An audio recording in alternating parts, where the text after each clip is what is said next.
Kematian Kim Jong-un bisa picu Perang Dunia III.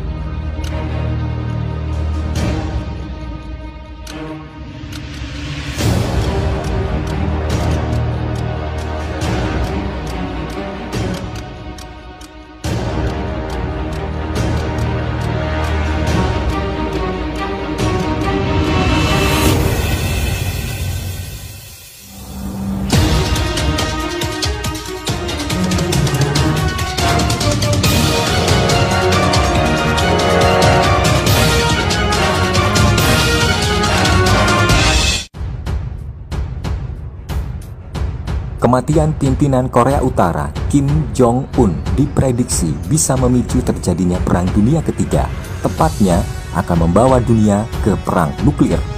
Para pakar pertahanan mengatakan alasannya karena kematian Kim Jong-un akan memicu konfrontasi militer yang akan membuat Afghanistan dan Irak terancam. Pertanyaan tentang dampak kematian Kim di negara bersenjata nuklir itu muncul bersamaan dengan laporan bahwa dia berjuang untuk hidupnya setelah menjalani operasi darurat. Para ahli meyakini kematiannya akan menghancurkan kawasan itu, menciptakan aliansi pengungsi besar-besaran dan memaksa Amerika Serikat, Korea Selatan, dan mungkin sekutu regional lainnya untuk menghadapi gejolak itu.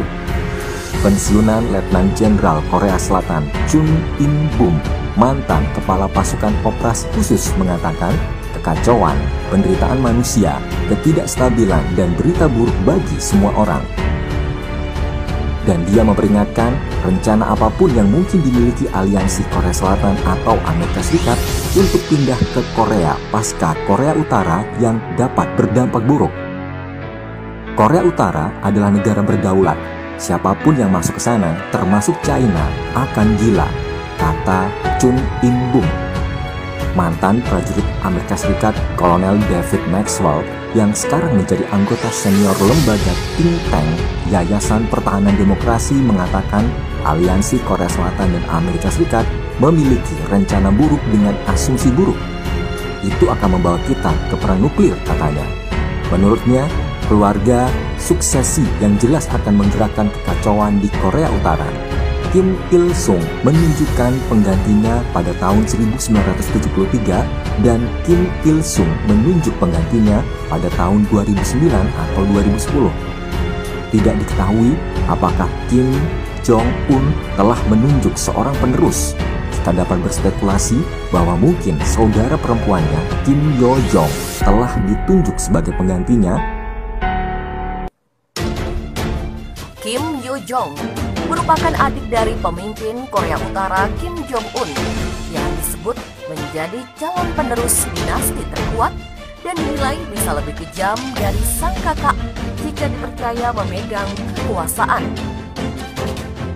Pasalnya, sejak berkuasa pada 2011, Kim Jong-un kerap bertindak tanpa ampun, bukan hanya kepada lawan politik, tetapi juga keluarganya. Contoh ketika ia mengeksekusi sang paman, Jang Song-taek, pada Desember 2013 lalu. Berbagai uji coba Kim Jong-un juga membuat Amerika Serikat dan Korea Selatan geram. Entah senjata nuklir atau bahkan rudal balistik. Namun, Profesor Natasha Lindsay menilai Kim Yo-jong tak kalah kejam dari sang kakak. Penilaian itu muncul setelah Kim tak muncul ke hadapan publik sejak memimpin pertemuan Dewan Politbiro Partai Buruh pada 11 April lalu. Dilansir dari Mirror.co.uk Sabtu 25 April, menurut Wednesday, gender tak menjadi penghalang Kim Yo-jong menjadi tiran baru. Jika Kim Yo-jong maju, maka tradisi keluarga memimpin Korea Utara sejak Kim Il-sung pada tahun 1948 akan terus terjaga. Winstead mengatakan, ia tidak percaya hanya karena sebagai wanita, ia akan melemahkan posisinya jika memegang kekuasaan. Keluarga Kim tak dilihat sebagai manusia biasa oleh rakyat Korea Utara. Mereka dianggap sebagai wakil Tuhan yang akan mengurus segala hal. Jika Kim Yo-jong berkuasa, Menurut Lindsted, maka wanita itu juga akan dianggap sebagai Tuhan, sama seperti Kim Jong-un. Sangat mungkin ia akan mengambil pendekatan yang lebih kejam dari kakaknya terhadap dunia karena level kemiskinan yang mereka alami. Demikian kata Lindsted. Lebih lanjut, ia mengaku yakin Kim Yo Jong akan lebih tegas dari kakaknya. Wanita lulusan sains komputer itu merupakan anak kelima atau bungsu dari mendiang Kim Jong-un, pemimpin kedua Korea Utara. Ia mempunyai hubungan dekat dengan Kim Jong-un, juga mendapat kemewahan di tengah kemiskinan yang diderita negaranya. Sejak usia 9 tahun, Kim Yo Jong sudah belajar di Swiss bersama kakaknya. Mereka mendapat pengawalan, bahkan juru masak kembali. Sebelum masuk ke dalam lingkaran kekuasaan, Kim Yo Jong melanjutkan pendidikannya di Pyongyang. Kemudian oleh Kim Jong-un, dia dipercaya menjadi utusan negara komunis itu dan mendampingi saat bertemu Presiden Korsel Moon Jae-in hingga Presiden Amerika Serikat Donald Trump. Kim Yo Jong disebut sebagai kandidat terkuat karena putra Kim Jong-un dinilai masih terlalu muda. Sementara kakak tertua mereka, Kim Jong-chul, dianggap sebagai playboy dan tak tertarik dengan politik. Saudara tiri laki-laki mereka, Kim Jong-nam, juga tewas diracun pada 2017 lalu. Sementara saudara tiri perempuan, Kim So-song, dianggap bukan penantang terkuat. Pakar Korea asal Amerika Serikat Sun Yong Lee juga sepakat jika Kim Yo Jong mampu lebih kejam dari kakaknya, bahkan mungkin melebihi ayah dan kakeknya. Dia harus menunjukkan kepemimpinannya dengan memprovokasi Amerika Serikat melalui uji coba senjata atau mungkin serangan mematikan ke Korea Selatan. Demikian jelas Sun Yong Lee.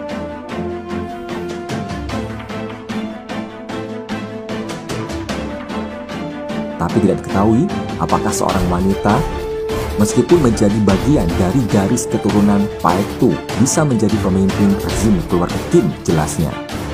Kolonel Maxwell mengatakan, tidak memiliki penerus yang jelas dapat memicu keruntuhan rezim dengan kepemimpinan Kim, dan Partai Buruh Korea tidak dapat mengatur atau mempertahankan kohesi dan dukungan militer.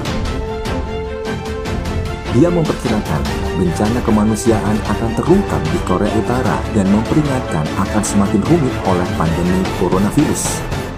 Korea Selatan, China, dan Jepang akan harus berurusan dengan arus pengungsi skala besar yang potensial. Unit tentara rakyat Korea Utara akan bersaing untuk sumber daya dan kelangsungan hidup. Ini akan menyebabkan konflik internal antar unit dan meningkatkan menjadi perang saudara yang meluas, paparnya. Tetapi Kolonel Maxwell memperingatkan bahwa perselisihan internal tidak akan mengurangi permusuhan Korea Utara terhadap dunia luar atau kesediaannya untuk pergi berperang. Karena Korea Utara adalah sebuah dinasti gerilya yang dibangun di atas mitos perang partisan. Karena Korea Utara adalah sebuah dinasti gerilya yang dibangun di atas mitos perang partisan anti-Jepang, kita dapat mengharapkan sejumlah besar militer, 1,2 juta tugas aktif dan 6 juta cadangan untuk menolak intervensi asing dari dalam dan luar negeri Korea Selatan. Pensiunan kolonel itu juga menyoroti masalah dalam berurusan dengan gudang senjata pemusnah massal besar-besaran Kim. Dia mengatakan aliansi Amerika Serikat Selatan dan Korea akan harus siap untuk mengamankan dan membuat aman seluruh program WMD, nuklir kimia, senjata biologi dan cadangan, fasilitas manufaktur dan ilmuwan, serta teknisi.